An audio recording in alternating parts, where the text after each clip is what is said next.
Ela veio movida na força do amor do seu coração.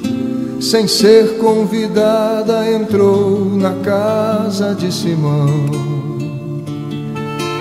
Na mão um vaso de mármore e os olhos molhados de lágrimas, para entrar na história do amor, trazendo perfume para ungir o nosso Senhor.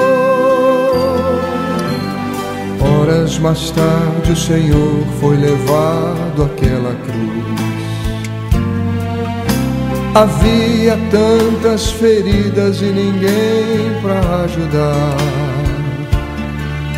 mas o vento daquela tarde fria, soprando em toda a colina, trazia espalhando no ar o perfume de amor derramado em nosso Senhor.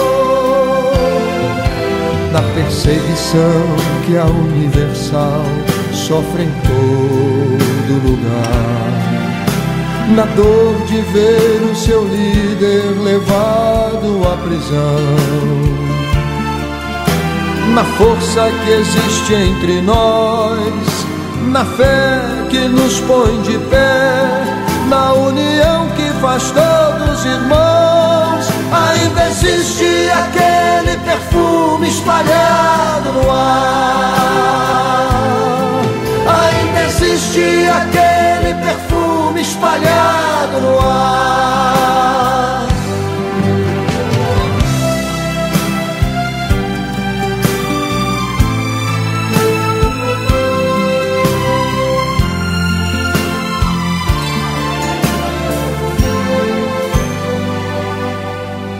No gesto de nossos pastores que deixam tudo e vão, levados no vento para onde Deus mandar, na palavra pregada ao que sofre, na fé que cura o enfermo, na oferta trazida ao altar.